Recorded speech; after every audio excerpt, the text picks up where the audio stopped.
Cobra Darkspeed versus Cobra Aerojet. On one side of this Showdown explainer, we've got the absolute latest powerhouse from Cobra.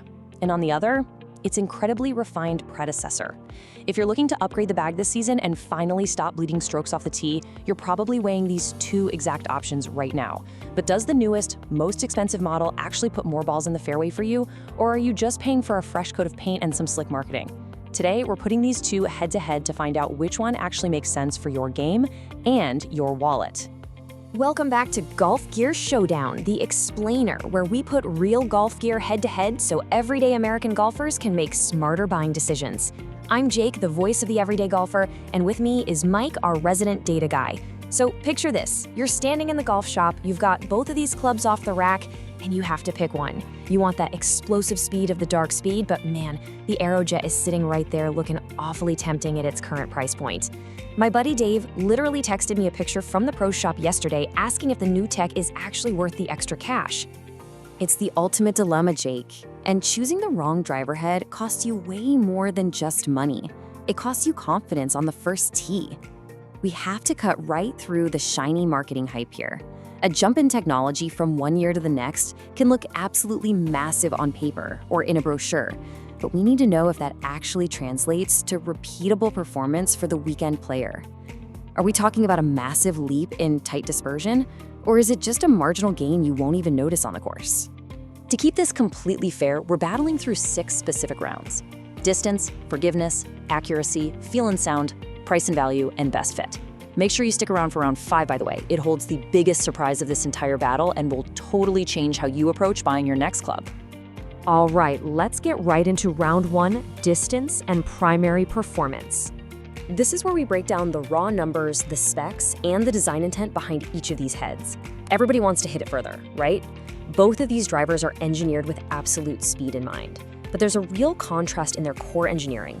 Cobra marketed the Darkspeed as a pure speed-focused machine.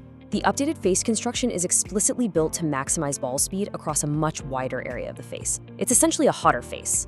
The Aerojet, on the other hand, was all about aerodynamic efficiency, literally reducing drag so you can swing the club head itself faster through the air. From a pure data standpoint, if you were swinging fast and making solid contact, the Darkspeed transfers energy better and generates a slight edge in raw speed. Yeah, that's awesome for the tour guys, Mike, but let's bring in the real golfer perspective. For the average guy with a 90-mile-per-hour swing speed, like me on a pretty good day, the actual yardage gain we are talking about here is just 3 to 5 yards. 3 to 5. Sure, the newer tech takes the raw distance round, but 3 yards isn't going to totally transform your game or magically turn a 7-iron approach into a wedge. Round 1 officially goes to the Darkspeed, but only if you're the type of golfer who is obsessively chasing every single inch of yardage. Which brings us right to round 2. Forgiveness. Because let's be completely honest, gaining 3 yards of distance means absolutely nothing if you're hitting it 300 yards deep into the woods on the right. We need to know who this gear forgives on off-center strikes, which for a 15 handicapper is easily more than half the time. You're exactly right, Jake. And when you look at what happens in the real world on those off-center strikes, the engineering really shows up.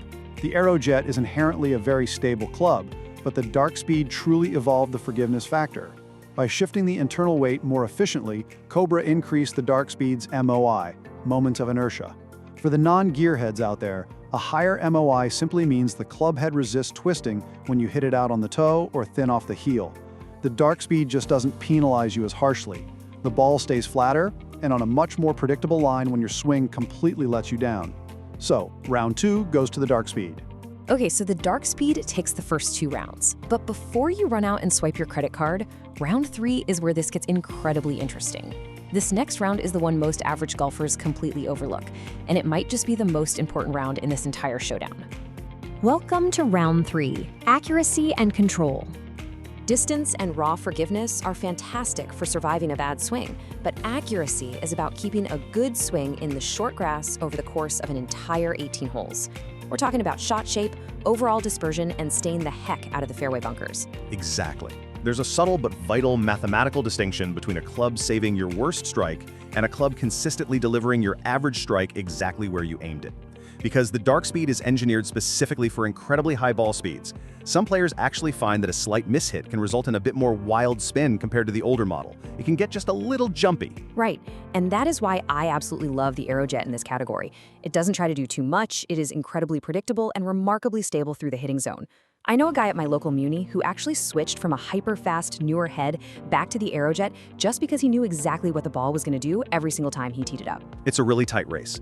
The Darkspeed's higher MOI keeps more terrible shots in play, but the Aerojet is undeniably more consistent on decent swings. We're calling round 3 a tie. Let's move to round 4, feel, sound, and confidence. This is the highly subjective, psychological side of golf. If a club makes you nervous when you set it down at address, or if it sounds like you hit a tin can, that actually costs you strokes before you even take the club back. Confidence is literally everything. So the crucial point is how these two communicate with your hands and ears. The Aerojet gives you that classic higher-pitched, crisp pop. It's loud, it's proud, and it tells everyone on the tee box you just flushed it. I personally love that traditional feedback. And I lean the exact opposite way, man. The Darkspeed has a much more modern, muted, solid thump at impact. It feels incredibly premium. It feels dampened and controlled. Visually, the Darkspeed looks a bit more aggressive and matte behind the ball, while the Aerojet is glossy, clean, and balanced. Because this is purely personal preference, round 4 is another tie. It totally depends on whether you like a loud pop or a solid thump. All right, round 5, price and value. This is where we pull back the curtain and drop some hard math on you. The Darkspeed is the current flagship model, which naturally means you are paying top dollar for the absolute latest tech on the market. But what is the actual cost difference for the performance you're getting out on the course? Let's look at the Aerojet. Right now, this club is sitting in the absolute sweet spot of pricing. Here is your smart shopper move. Because it's last year's model, you can find the Aerojet on clearance or in mint use condition through certified pre-owned programs for a massive discount. You are getting a top-tier performer for a fraction of the cost of a brand new Darkspeed. And that brings us to the ultimate truth bomb for the everyday golfer. Why pay 40% more for a 2% gain in distance? If you are a 15 handicapper, that math simply does not make sense. Those 3 extra yards aren't worth the extra couple $100s that you could be spending on lessons, better golf balls, or just a few extra rounds with your buddies. For pure bang for your buck, the Aerojet is the undisputed value winner. Round 5 goes to the Aerojet by an absolute landslide. But before we give you our final verdicts, we really need to issue a serious warning about the biggest mistake you can make right now.